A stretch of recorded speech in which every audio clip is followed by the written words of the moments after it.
everyone, warm welcome to our channel and warm welcome to a new series, that is the report analysis series. তো আজ থেকে আমরা নতুন একটা series শুরু করছি, that is the report analysis series. এখানে আমরা প্র্যাকটিক্যাল রিপোর্ট অ্যানালাইসিস করব।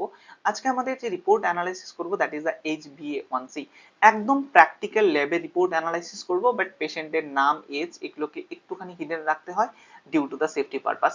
তো একদম প্রথম থেকে শেষ পর্যন্ত HbA1c রিপোর্ট অ্যানালাইসিসটা শিখবো। থিওরিটিক্যাল পার্টটা কম, প্র্যাকটিক্যাল পার্টটা বেশি শিখবো। এবং if you are liking the particular things, যদি তোমরা রিয়েলি এই সিরিজটাকে ভালোবাসো তাহলে একটুখানি শেয়ার করে দেবে, আর যারা নতুন আছো একটু সাবস্ক্রাইব করে দেবে, তবেই আমরা এই সিরিজটাকে কন্টিনিউ করব। Okay, without doing any kinds of delay we are starting today's analysis. See, দেখো এখানে আজকের যে HbA1c, প্রত্যেকটা ওয়ার্ড সম্পর্কে আমরা আইডিয়া নেব, প্রত্যেকটা টার্মিনোলজি সম্পর্কে এক এক করে আইডিয়া নেব, যাতে এই যে পেজটা আছে এই পেজটা সম্পর্কে তোমাদের কোনো প্রকার ডাউট থাকবে না after completing the video. First thing. Second thing, যখনই তোমরা HPLC বা HbA1c রিপোর্ট পাবে, তোমরা ইজিলি পেশেন্টকে অ্যানালাইসিস করে দিতে পারবে, বা নিজের সারাউন্ডিংসে যদি কেউ আসে বা যদি কেউ থাকে তাকে ইজিলি অ্যানালাইসিস করে দিতে পারবে। Hope the thing will be too much easy in front of you. দেখো প্রথমে দেখি, এটা একটা বায়োকেমিস্ট্রি টেস্ট, বাট এই টেস্টের জন্য we have to collect the blood in EDTA vial. Okay, আবার প্রত্যেকটা টার্ম থেকে কোশ্চেন হয়, কেন EDTA ভায়ালে ব্লাড নেব? ওয়াই? কারণ বায়োকেমিস্ট্রি বেশিরভাগ টেস্ট আমরা জানি যে ক্লট ভায়ালে হয়, বাট একটাই test that is required the EDTA vial. Okay, কেন দরকার হয় একটু পরে আমরা জানবো। দেখো, after that second question, what is HbA1c? That is the second question. After that third question, how it's related to the normal glucose. দেখো প্রথমে জানি HbA1c, A1c। দেখো HbA1 ছাড়াও আরো Hb হয়, that is the HbA2 there is present, HbF fetal hemoglobin there is present, HbS sickle cell hemoglobin there is present, okay, HbD there is present, okay। এখানে অনেক প্রকারের বেসিক্যালি হিমোগ্লোবিন আমাদের থাকে, কিছু নরমাল কিছু অ্যাবনরমাল হিমোগ্লোবিন থাকে। তো HbA1 যে ভাগটা আছে তার সাথে C defining basically glycolated। তো if you are noticing here, that is the RBC, একটা RBC সারফেসে যে গ্লুকোজ, এখানে দেখো গ্লাইকোলেটেড ফর্মে থাকে, মানে গ্লুকোজ এখানে লেগে থাকে। এই যে ফর্মটা, এই ফর্মটাকে আমরা বলছি HbA1c। মানে HbA1 যখন গ্লুকোজের সাথে লেগে থাকে, এই গ্লাইকোলেটেড ফর্মটাকে আমরা বলছি HbA1c। Okay, that is the first thing. Second thing, দেখো নরমালি RBC লাইফ স্প্যান আমরা ধরি 120 days, মানে নরমালি মোটামুটি 4 মাসের মতো।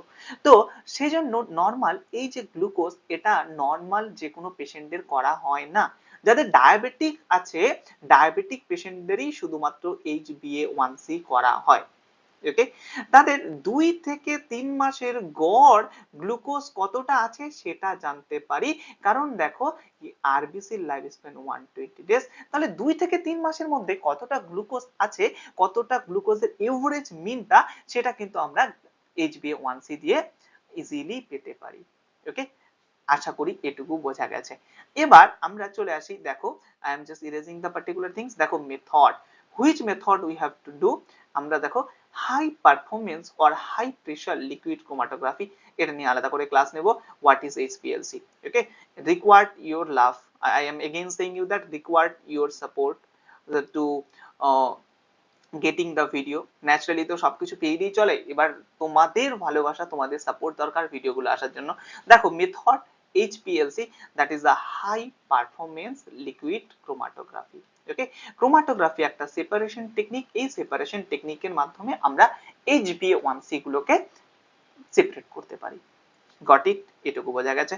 এবার দেখো এখানে দ্য পেশেন্ট রিপোর্টে দেখো 7.7, that is the percentage.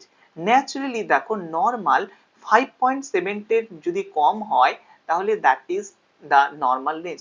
Normally 5.7 এর কম থাকে, 5.7 পার্সেন্টেজের কম ন্যাচারালি থাকে HbA1c। ওকে, এবার দেখো প্রি ডায়াবেটিক কেসে 5.7 থেকে 6.4, প্রি ডায়াবেটিক কেস মানে ডায়াবেটিস হওয়ার আগের যে পজিশন, এর that is a pre diabetic case. Okay, এই রিপোর্টেই রেফারেন্সেস লেখা থাকে according to the ADA, international American diabetes association. After that দেখো ডায়াবেটিক, কখন ডায়াবেটিক, দেখো ডায়াবেটিক মোর দেন 6.5, তাহলে আমরা 7.7 মানে the patient is already diabetic patient, normal diabetic নয়, সিভিয়ার ডায়াবেটিক পেশেন্ট। বোঝা গেল? তাহলে এটুকু আমরা বুঝলাম দ্য পেশেন্ট কি diabetic patient, severe diabetic patient. Okay, আমি জানি না কতটা এজ। এবার দেখো সিভিয়ার ডায়াবেটিক পেশেন্ট, সি এই ডায়াবেটিক হলে পেশেন্টের কি কি ধরনের সমস্যা হতে পারে, মানে এই যে কেসে এই এই যে normal this report basically defining, এই রিপোর্টের ক্ষেত্রে তার কি কি সমস্যা হতে পারে, যে ডায়াবেটিক লেভেল বেড়ে গেলে দেখো রেটিনোপ্যাথি হতে পারে, রেটিনোপ্যাথি চোখ দিয়ে ঝাপসা দেখবে, রেটিনোপ্যাথি হতে পারে, রেটিনোপ্যাথি। আফটার দ্যাট কি হতে পারে, নিউরোপ্যাথি হতে পারে, নিউরন রিলেটেড প্রবলেম, নিউরোপ্যাথি হতে পারে। আফটার দ্যাট দেখো নেফ্রোপ্যাথি হতে পারে, কিডনি রিলেটেড প্রবলেম, নেফ্রোপ্যাথি হতে পারে, নেফ্রোপ্যাথি হতে পারে। হার্ট রিলেটেড প্রবলেম হতে পারে। এনার যে সিভিয়ার ডায়াবেটিক, এই ডায়াবেটিক পেশেন্টে কিন্তু এই সমস্যাগুলো হতে পারে। বোঝা গেল? তো এই পুরো পার্টটা কমপ্লিট।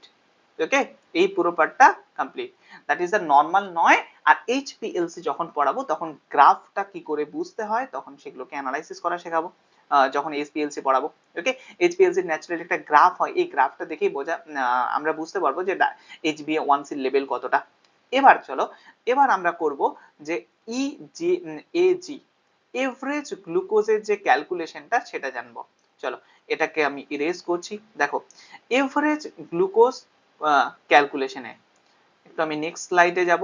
দেখো এখানে শুধুমাত্র আমাদের এটুকু মাথায় রাখতে হয় 174.3। ওকে, এবার HbA1c এর সাথে এস্টিমেট যে এভারেজ গ্লুকোজ, এটার কি রিলেশন? 6 হলে এস্টিমেট এভারেজ গ্লুকোজ মানে এভারেজ তার গ্লুকোজ আছে এটা, দেখো 6 হলে 126, 6.5 হলে 140, 7 হলে 154। ওকে, তাহলে তার পেশেন্টের কি আছে 7.7, 7.7 মানে কত, 7.5 মানে আমি দেখলাম 7.5 মানে আমি দেখলাম যে 169, তাহলে 7.7 মানে এর থেকে একটুখানি বেশি হবে, এর থেকে একটুখানি বেশি হলে কত হবে 174.3, এটা machine calculated. Okay, that is the average, that is the average estimate average glucose. Okay, next স্লাইডে আশা করি আছে এটা সম্পর্কে। চলো এই যে দেখো এস্টিমেট এভারেজ গ্লুকোজ। ওকে, এটা দেখো নরমালি ডায়াবেটিস যাদের আছে, টার্গেট ডায়াবেটিক যাদের আছে তাদের 154 এর কিন্তু নিচে হয়, আর 154 এর নিচে হলে 7 মানে 154, 154, তাহলে 7.7 মানে কত, এটা কিন্তু নরমালের থেকে অনেক হায়ার, নরমালের থেকে অনেক হায়ার, সেই জন্য আমরা এটাকে ক্যালকুলেট করে পেয়েছি 174.3, লাইক দ্যাট। বোঝা গেল? এটা হলো এস্টিমেট এভারেজ গ্লুকোজ। ওকে, এই কন্ডিশনের সময় হাই, এই দেখো the patient glucose is constantly high throughout the day, reflect করছে কিন্তু হাই, এস্টিমেট এভারেজ গ্লুকোজও হাই, অনেকটা high. Now we are coming to the conclusion. এবার দেখো কনক্লুশন আসছি আমরা, আমরা কি ডায়াগনোসিস করলাম, দেখো ডায়াবেটিস মেলাইটাস আছে। ওকে, কারণ ডায়াবেটিক পেশেন্টদেরই বেসিক্যালি এইচবিএ1সি করা দেওয়া হয়, কিন্তু কন্ট্রোল নরমাল নয়, কন্ট্রোল ঠিক নেই, পুয়ার গ্লাইকেমিক কন্ট্রোল মানে গ্লুকোজের লেভেল ঠিকমতো কন্ট্রোল হচ্ছে না। পেশেন্টকে কি বলতে হবে, ওয়াক করতে বলতে হবে, ডায়াবেটিসকে মেনটেন করতে বলতে হবে, ডক্টরের কনসালটেশন নিতে হবে, কার্বোহাইড্রেট রিচ খাবার খাওয়া যাবে না, এক্সারসাইজ নরমালি করতে হবে, এই জিনিসগুলো পেশেন্টকে করতে হবে যাতে ডায়াবেটিসটা কন্ট্রোলে আসে। তো নরমাল আমরা দেখলাম যে টোটাল যেটা রেজাল্ট, আফটার দ্যাট এস্টিমেট করে আমরা বুঝলাম, দেখো পুয়ার কন্ট্রোল অফ ডায়াবেটিস, একদম পুয়ার কন্ট্রোল, কন্ট্রোল একদম নেই, তার মডিফিকেশন দেখো ট্রিটমেন্টের দরকার আছে, তার সাথে লাইফস্টাইলটা আমাদেরকে চেঞ্জ করতে হবে। বোঝা গেল? That's all about the HbA1c। যদি তোমাদের ভালো লাগে একটু লাইক করে দিও, সাবস্ক্রাইব করে দিও, শেয়ার করে দিও, তাহলে পরে আমরা আবার নতুন কোন রিপোর্ট নিয়ে অ্যানালাইসিস করব। Thank you so much for understanding, for listening, for attending the class.